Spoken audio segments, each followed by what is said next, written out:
I'm looking at them like they crazy. Talk about. I'm going in, I ain't got no voice. If I'm the ringmaster, that is my talent, ain't it? Talking. Stupid. That's like trying to tell a dude who do the trapeze with 2 broke arms, you going in today. What do you mean? I ain't got no arms, dummy.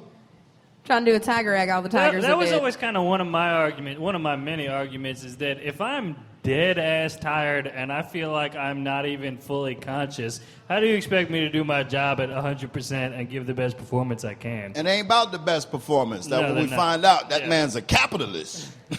First of all, let me just tell you guys, and I've said this before, but a lot of the times when I did the show, we would go do the first part of the show, and we hosted it, so we were out there constantly, and then we would go backstage for intermission, and then, so the whole time we were in intermission, we had walked around somewhere and smoked a blunt.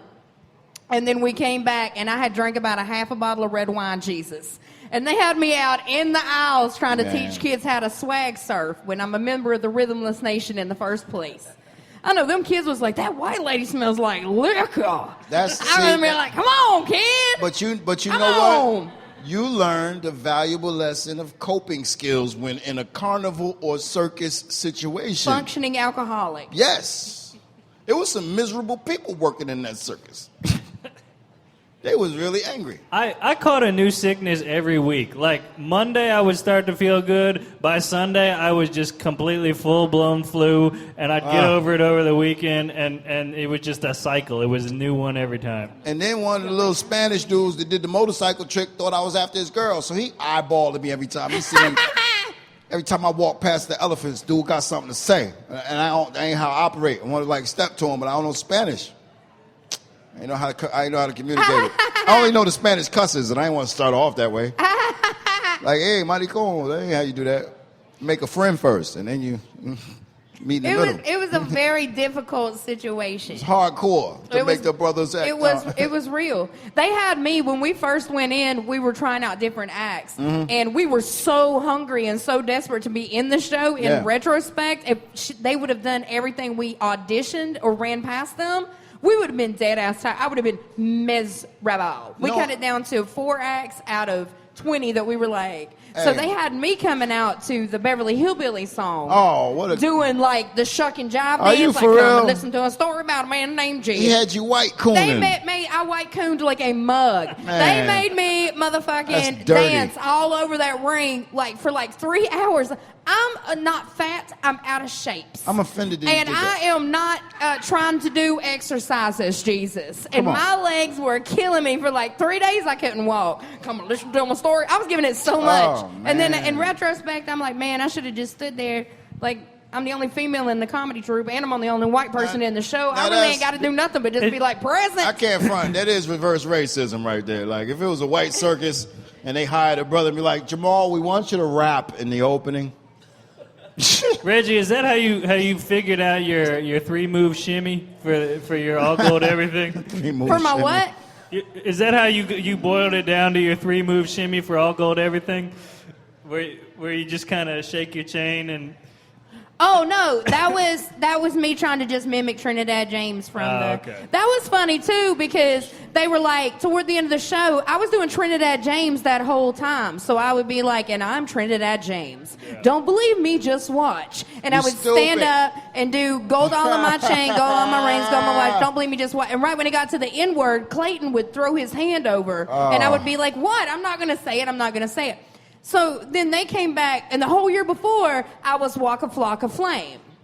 So toward the end of the show, he was like, I feel like people are saying you're good impression. You're mimicking. Good impression. You're mimicking black people. Oh, good impression. And black people don't like it when you do that. Oh, that's him. You nailing him. So then, instead, when he said he didn't want me mimicking black people anymore, he had me come out to Drake, started from the bottom, now we here. I guess Drake is from Canada and real light skinned, so he felt better about it with me doing a dance. I need you and anybody listening to take a drink with me at your masterful impression of who we speak of but not speak of. All right, I do a pretty decent him too. Let me hear a pretty decent him. That's what he tried to tell me. All right, Dave, you're in the back, so you can't even see. So tell me if this is said Voldemort. Go. So he came to the trailer and hit me with this one. Yeah, I can't have you sitting in here not doing anything, and it's people that's walking around and they're not. I have ideas. I just can't have you not working at all. He almost sound like. That was good from the. It was already spot on.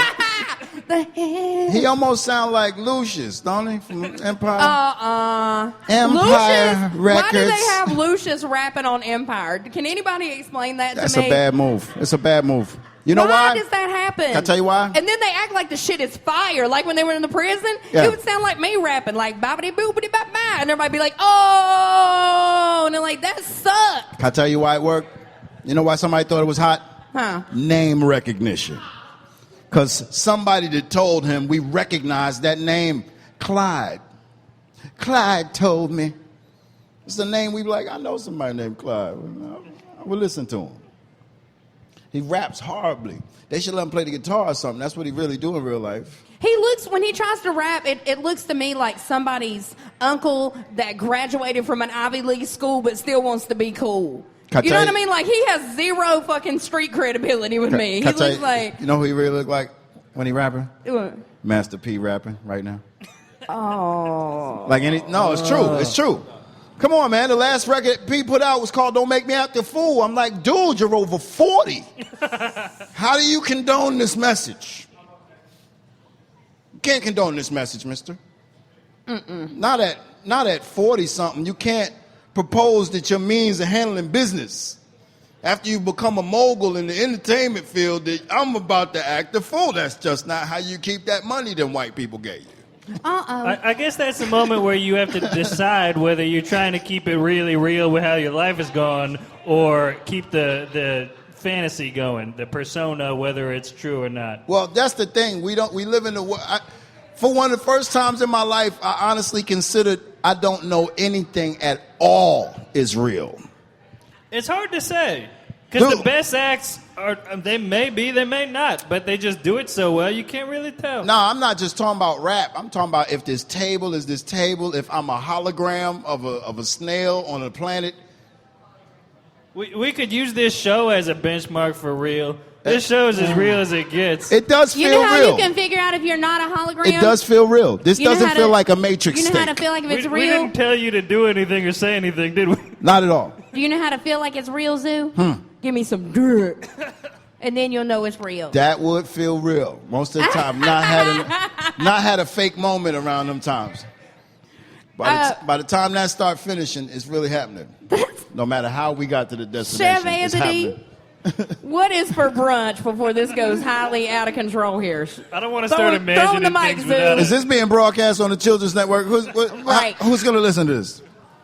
I don't know if I can cuss or not. I haven't. I've been gingerly. Mostly British people. British people? Yeah, a lot of UK followers. Shout out to that everybody in the UK.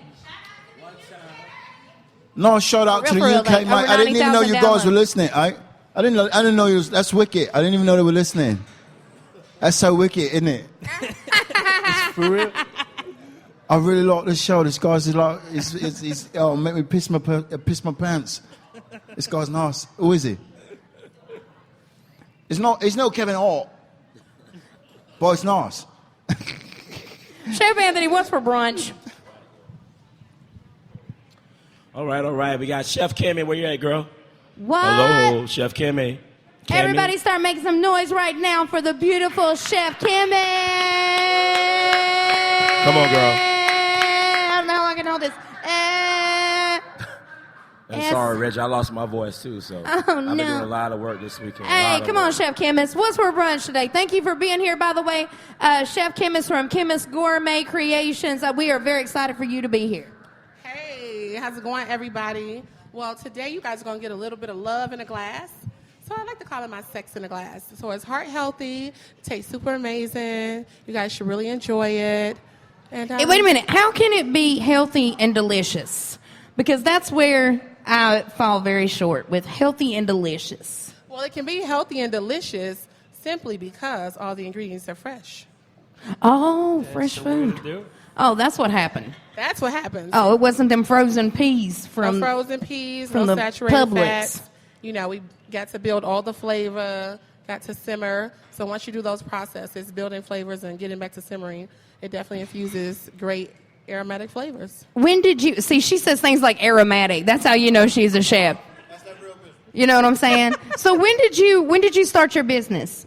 Well, I started my business about 7 years ago, where I went full-time, all culinary.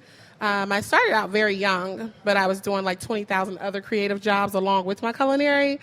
So I decided to quit, being discombobulated and just streamline with one. I figured out a way to bring all the beauty aspects around me into one profession. It was culinary, so it works. Nice. So, So when you were a little kid, was you a cooking little kid? I was. Were you in the kitchen? I was an eating little kid. 5 years old, I was cooking. I was interested in gardening, interested in, gutting fish. It was the craziest thing. Oh, she's a real. I would like to know how you feel about the current state of women not being able to cook. And I'm not saying that they, women got to go cook. I'm saying when it's needed. At a time when it's needed, there are women who are cooking, and they're cooking horrible meals. Wow. Wait, where is this coming from? You ain't never. Well, Instagram. That's why I have a job. I mean, I guess cook. that's. You can call me to teach you, some great culinary That's my enhancements. question. Like, how does that affect you? And I'm saying that speaking generationally. Like, there was a time when I was coming up where women cooked. There was no. everyone cooked. You learned how to was cook. no. You don't know how to cook. You know how to Exactly. cook, and the younger generation of women know how to order. Right. You're right. And don't know how to halfway boil an egg or burn that up. Well, that's not good. You men got to up your standards too now. You can't keep taking boiled eggs. I know. I feel like in 2016, everybody needs to know how to cook. If you're an adult, you should be able to cook for yourself. Well, it's not just being able to cook for yourself. It's like people told me washing clothes is just separating colors and whites. Not true. It's it's being self-sufficient. Yeah. And depending on the era where you grew up, it makes the difference if the women in your household really taught you how to be a true homemaker.